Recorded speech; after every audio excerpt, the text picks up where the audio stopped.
అందరికీ నమస్కారం. Welcome back to Vellanki blogs. Like, share, subscribe చేసి ద బెల్ ఐకాన్. మరో మంచి కంటెంట్తో మీ ముందుకు వచ్చేస్తున్నాను. అస్సలు ఆలస్యం చేయకుండా మనం వీడియోలోకి వెళ్ళిపోదాం.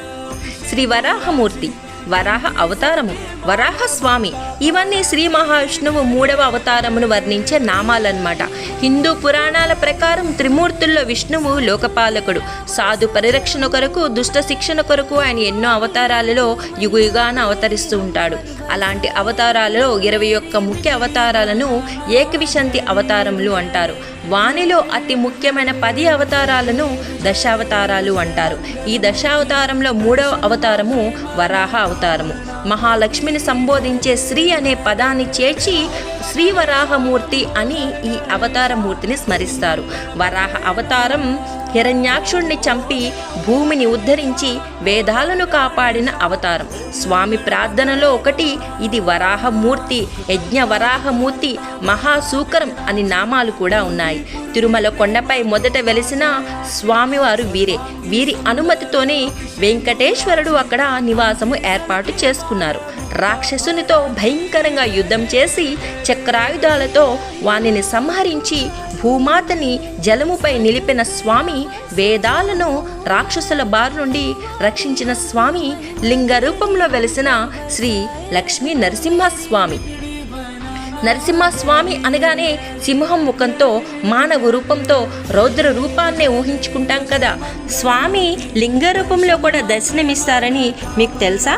మీకు నమ్మకం లేకపోతే మహబూబ్ నగర్ జిల్లా కొల్లాపూర్ మండలంలో ఉన్న సింగోటం వెళ్ళండి. అక్కడ నరసింహస్వామి లింగ రూపంలో దర్శనమిస్తారు. ఆలయం బయట లక్ష్మీ గణపతి, ఆంజనేయ స్వామి విగ్రహాలు ఉన్నాయి. ఆ స్వాములు దర్శనం చేసుకొని లోపలికి వెళ్తే అక్కడ పత్రం అంటే రోట్లో పిండి రుబ్బేదన్నమాట. ఆ సైజులో ఉన్న లింగాన్ని చూడవచ్చు. నరసింహస్వామి అక్కడ ఆ రూపంలో వెలిశాడు.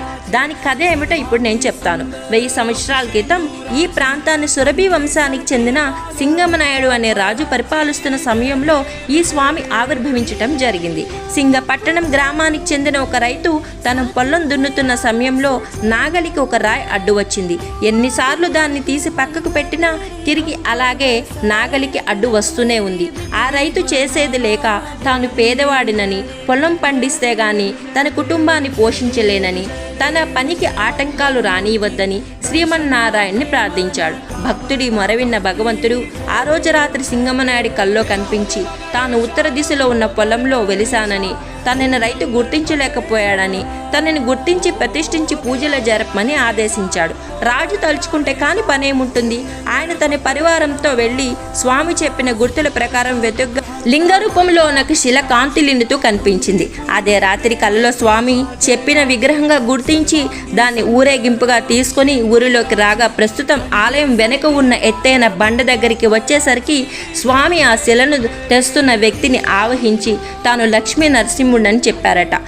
ప్రథమంగా స్వామి ప్రతిమని అక్కడే దించారు కనుక దానికి పాదం గుడి అని పేరు. ఇక్కడ స్వామి పాదం గుర్తులున్నాయి. అప్పటి నుంచి ఇప్పటిదాకా స్వామికి నిత్య పూజలు జరుగుతున్నాయి. అంతేకాదు స్వామికి ఎండ తగలకుండా ఉండటానికి మొదట్లో నాపరాయితో చిన్న గుడి నిర్మించారు. దానిని నేటికి గర్భగుడిలో భక్తులు దర్శించుకోవచ్చు. నరసింహస్వామికి ఒక కన్ను కిందకు, ఒక కన్ను మీదకు ఎగుడు దిగుడుగా ఉంటాయి. ఎడమ కన్ను కింద భాగంలో కమలం ఉన్నది. కమలం లక్ష్మీ స్థానం కనుక స్వామిని లక్ష్మీ నరసింహుడు అన్నారు. ఈ కొండకు శ్వేతాద్రి అని పేరు. నరసింహస్వామిని ప్రతిష్ఠించిన సమయంలోనే ఆంజనేయ స్వామిని కూడా ప్రతిష్ఠించారు. ఈ స్వామి విశేషం లింగాకారంలో ఉండటమే కాదు, హరిహరలకు భేదం లేదు అని తెలుపటానికి అన్నట్లు స్వామికి త్రిపురండం అంటే అడ్డనామాలు, ఊర్ధ్వపుండ్రాలు అంటే నిలువునామాలు ఉన్నాయి. పూర్వం శైవులకు, వైష్ణవులకు ఎవరికి వారే గొప్ప అనే వివాదం ఉండేది. ఆ సమయంలో ఈ స్వామి అర్చకత్వం ఎవరు వహించాలనే వాదన ఏర్పడింది. ఆ సమయంలో ఆ ప్రాంతాన్ని పరిపాలించిన రాణి రత్నమాంబ సమస్య పరిష్కారానికి పుష్పగిరి పీఠాధిపతులను, జీయర్ స్వాములను ఆహ్వానించారు. వారు స్వామివారికి అభిషేకం చేసి చూస్తే హరిహరులకు భేదాలు లేవు అని తెలుపటానిక అన్నట్లు స్వామికి అడ్డనామాలతో పాటు నిలువునామాలు కూడా కనిపించాయి. అప్పటి నుంచి ఏ భేదాలు లేని స్మార్తులైన ఓరుగంటి వంశీయులు అక్కడ అర్చకత్వం నిర్వహిస్తున్నారు. ఆ సమయంలోనే ఆలయానికి పక్కన శివాలయం, పుష్కరిణి కూడా నిర్మించారు. మొదట నాపరాయితో చిన్నగా కట్టబడిన ఈ గుడి తర్వాత కాలంలో అభివృద్ధి చెందింది. నిజాం కాలంలో మంత్రి చందూలాల్ బహదూర్ ఈ దేవాలయానికి నిర్మాణానికి అనేక భూములు ఇచ్చారు. అతి ప్రాచీనమైన ఈ దేవునికి ఆలయం క్రీస్తు శకం 1795లో నిర్మించడం జరిగిందనమాట. ఇక్కడ పుష్కరిణిలో భక్తి శ్రద్ధలతో స్నానం చేస్తే అన్ని రోగాలు పోతాయని భక్తుల యొక్క విశ్వాసం. భక్తులు ఈ పుష్కరిణిలో స్నానం చేసి తడి బట్టలతో మొక్కులు తీర్చుకుంటారు.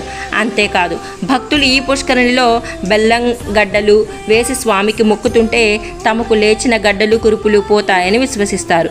తీవ్ర నీటి ఎద్దడి ఏర్పడి ఆ ప్రాంతంలో జలాశయాలని ఎండిపోయినా ఈ పుష్కరిణిలో మాత్రం నీరు ఉండటం ప్రత్యేకత.